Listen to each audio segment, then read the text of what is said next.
Rejection, ये एक ऐसा वर्ड है जिसको सुन के अच्छों के मन में खौफ पैदा हो जाता है। देखिए, इस बारे में कोई दो राय नहीं है कि रिजेक्शन के साथ जो फीलिंग आती है वो ऐसी होती है कि लगता है पता नहीं कितने सपने टूट गए हों। लेकिन एक्सेप्शंस हर जगह होते हैं, और ये एक्सेप्शंस या तो रिजेक्शन से बिल्कुल नहीं डरते, या फिर इन्होंने अपने आप को इतना ट्रेन कर रखा होता है रिजेक्शन से डील करने में कि इन्हें फर्क नहीं पड़ता।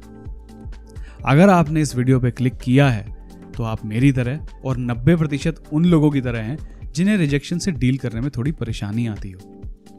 या तो आपने हाल फिलहाल में रिजेक्शन से डील किया है, या फिर अपने आप को आप प्रिपेयर कर रहे हैं कि फ्यूचर में कभी रिजेक्शन मिले तो आप उससे बिल्कुल सही तरीके से डील कर पाएं। कोई भी केस हो आपका, इस वीडियो को देखने के बाद आप रिजेक्शन से डील करना तो सीख ही जाएंगे काफ़ी हद तक। साथ ही साथ रिजेक्शन को लेके आपके मन में जो डर है ना, वो भी काफ़ी हद तक कम हो जाएगा। नमस्कार दोस्तों, मैं हूं विपुल और आप देख रहे हैं द इंडियन गाय पॉडकास्ट। अगर आप एक सब्सक्राइबर हैं तो बहुत बहुत धन्यवाद। अगर आप एक सब्सक्राइबर नहीं हैं तो मुझे पता है आप सब्सक्राइब का बटन दबा ही देंगे, तो आपको एडवांस में धन्यवाद।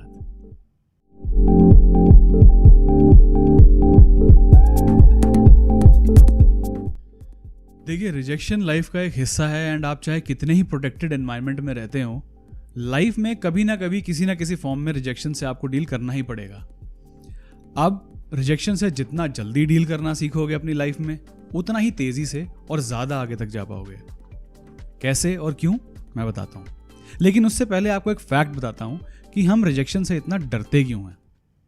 कुछ साल पहले हुई एक स्टडी में पाया गया था कि कई केसेस में rejection is more painful than physical pain. ऐसा इसलिए है क्योंकि हम ट्राइबल एनिमल्स हैं। मतलब ये कि आप इमेजिन करिए, अर्ली मैन यानी आदि मानव अपने सर्वाइवल के लिए ट्राइब्स यानी गुटों में रहते थे, एंड अगर किसी को कोई ट्राइब रिजेक्ट कर देता था तो उसकी मृत्यु निश्चित होती थी, क्योंकि अकेले आपका सर्वाइव करना जंगल में बहुत मुश्किल होता था। तो वहां से हमारे ब्रेन में ये इंफॉर्मेशन पास ऑन होती चली आई, एंड आज किसी भी टाइप का रिजेक्शन हमें पेनफुल लगता है। इस स्टडी का और साथ ही साथ और भी इंटरेस्टिंग लिंक्स मैं डिस्क्रिप्शन में डाल दूंगा, आप चेक कर सकते हैं। इस चैनल के माध्यम से मेरी कोशिश ये रहती है कि मैं आप तक सॉल्यूशन ओरिएंटेड वीडियोस लेकर के आऊं, ताकि आप अपनी समस्या का समाधान कर सकें। YouTube पर बहुत से ऐसे चैनल आपको मिल जाएंगे जो आपसे मीठी मीठी बातें करेंगे, आपको मोटिवेशनल स्पीच देंगे। उन्हें सुन के आपको थोड़ी देर के लिए अच्छा भी लगेगा, लेकिन बहुत जल्दी आप रियलाइज कर जाएंगे कि आपकी प्रॉब्लम का सॉल्यूशन उन वीडियोस ने प्रोवाइड नहीं किया। तो इसी के साथ आज की वीडियो को शुरू करते हैं विद अ 3 स्टेप सॉल्यूशन, जिसे फॉलो करके आप रिजेक्शन से डील करना तो सीख ही पाएंगे, साथ ही साथ रिजेक्शन के डर को भी मन से निकाल पाएंगे। बट उससे पहले एक डिस्क्लेमर, मैं ऐसा बिल्कुल नहीं कह रहा कि बस यही 3 स्टेप्स हैं, यही फॉलो करोगे तो ही रिजेक्शन से डील करना सीखोगे, नहीं तो नहीं सीखोगे। ऐसा बिल्कुल नहीं कह रहा मैं, और भी तरीके होंगे, बट ये वो इफेक्टिव और बेसिक तरीके हैं जो मैंने अपनी लाइफ में यूज किए, तो आज मैं रिजेक्शन से डील करने के काबिल बन पाया हूं। तो चलिए शुरू करते हैं।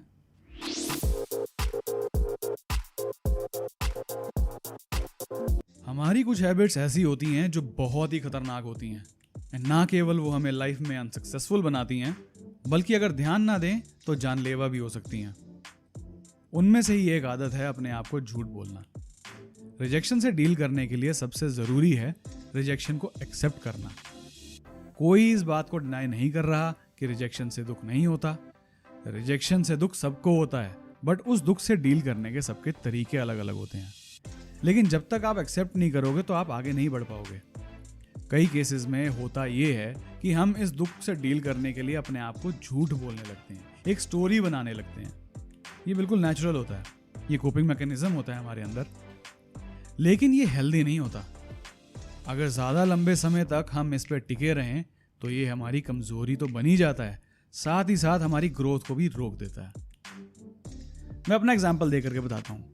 मैं लंदन से अपना सेट करियर छोड़ के इंडिया वापस इसलिए आया था क्योंकि मैं इंडिया में अपना काम शुरू करना चाहता था। मैं अपने फ्रेंड्स और फैमिली के साथ रहना चाहता था। अनफॉर्चुनेटली जो काम मैंने शुरू किया उसमें बहुत कमियाँ थी, जिसकी वजह से मुझे वो काम बंद करना पड़ा।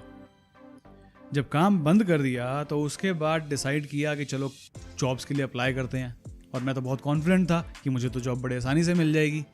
लेकिन एनालिटिक्स में या किसी भी स्पेशलाइज फील्ड में अगर आप अर्ली स्टेज में हैंड्स ऑन करना बंद कर देते हैं तो आपको वापस फॉर्म में आने में टाइम लगता है। लेकिन मैं तो किसी और दुनिया में था। इंटरव्यू पर इंटरव्यू में रिजेक्ट हुए चला जा रहा था, बट ये एक्सेप्ट नहीं कर रहा था कि कमी मेरे अंदर है। मुझे याद है मैं 7th टाइम इंटरव्यू में रिजेक्ट होकर जब गुड़गांव के फेज़ 2 मेट्रो स्टेशन की तरफ जा रहा था, तो मैंने अपने फ्रेंड को फ़ोन किया कि यार मेरे को नहीं लगता मैं इंडिया में जॉब कर पाऊँगा, क्योंकि यहाँ का कॉर्पोरेट कल्चर बिल्कुल अलग है। यहाँ पे इनको चाहिए कि नई एम्प्लॉय सारे काम खुद ही करे, लेकिन मैं गलत था। अब देखिए, एक अच्छे दोस्त की पहचान यही होती है जो आपसे हमेशा मीठी मीठी बातें करने की बजाय आपको सच का शीशा भी दिखाए। मेरे फ्रेंड ने भी कुछ ऐसा ही किया। उसने मुझे क्लियरली बोला कि भाई, एक कंपनी का कल्चर गलत हो सकता है, 2 कंपनी का कल्चर गलत हो सकता है। ऐसा कैसे पॉसिबल है कि 7 की 7 कंपनी का कल्चर तेरे लिए फिट नहीं है? हो सकता है कमी तेरे अंदर ही हो। वो मोमेंट था जिसने मेरी लाइफ को बिल्कुल चेंज कर दिया। मैंने रियलाइज़ किया कि कमी मेरे अंदर है और मैंने उस पर काम किया। विदिन 1 मंथ मेरे पास 2 ऑफर थे और उनमें से एक कंपनी जिसके साथ मैं आज हूँ वो इंडिया की one of the best companies में आती है। हो सकता है कि आप भी अपने आप को झूठ बोल रहे हो कि कमी मेरे में नहीं, सामने वाले में है। चाहे वो जॉब इंटरव्यू में रिजेक्शन हो या प्रमोशन ना मिलना, एक बार बैठ के सोचना ज़रूर कि कहीं कमी आपके अंदर तो नहीं। लेकिन फोकस सिर्फ उन्हीं चीज़ों पर रखना जिनका कंट्रोल आपके पास हो। फॉर एग्जाम्पल, हो सकता है इंटरव्यू में टेक्निकल में आपको सब आता हो, लेकिन अपना पॉइंट ढंग से कम्युनिकेट ना कर पाए हो, या फिर कम्युनिकेशन अच्छा हो बट टेक्निकल में थोड़े वीक हों। मेरे साथ तो ये केस था। बस ऐसी चीज़ों को आइडेंटिफाई करें और एक्शन प्लान बनाएं इन कमियों को पूरा करने का, एंड फिर देखना कौन रिजेक्ट करता है।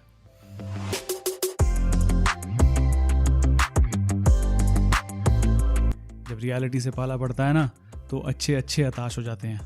7 बार इंटरव्यू में रिजेक्ट होने के बाद जब फाइनली मैंने एक्सेप्ट कर लिया था कि कमी मेरे अंदर है, तो उसके बाद मुझे ऐसी फीलिंग आने लगी थी कि मैं बेकार हूँ, मैं तो बहुत नालायक हूँ। लेकिन फिर मैंने बैठ के सोचा, ये कंपनी के पास दिन में कितनी एप्लीकेशंस आती होंगी जॉब के लिए। उसमें से अगर मेरी एप्लीकेशन 7 बार शॉर्टलिस्ट हुई है, इसका मतलब उन्होंने कुछ मेरे अंदर देखा होगा, तभी मुझे इंटरव्यू के लिए इनविटेशन दिया। बस इतना सोचते ही मेरा कॉन्फिडेंस धीरे धीरे वापस आने लगा। मैं कहना ये चाह रहा हूँ कि रिजेक्शन से डील करना गिर के वापस खड़े होने के समान है। हर किसी को अपना अपना टाइम लगता है, लेकिन अगर अपने स्ट्रॉन्ग पॉइंट पे फोकस करोगे ना, तो जल्दी खड़े हो पाओगे। अगर लाइफ में कभी कॉन्फिडेंस की कमी लगे रिगार्डिंग जॉब या करियर, तो एक पेपर पर लिस्ट बनाना। एक तरफ लिखना what are you good at, और दूसरी तरफ लिखना अपने गोल तक पहुंचने के लिए और क्या चाहिए। जब कमियों को धीरे धीरे पूरा करने लगोगे, कॉन्फिडेंस अपने आप बढ़ने लगेगा। खुद सोचिए, अगर आपको कोई चीज़ अच्छे से आती है एंड आप उसमें अपना 100% दोगे, तो कहीं रिजेक्शन क्यों मिलेगा? एंड अगर तब भी रिजेक्शन मिले, तो इसका मतलब वो जॉब या वो प्रमोशन या इन जनरल बोलूं तो वो अपॉर्चुनिटी आपके लिए सही नहीं है। And that brings me to the last point.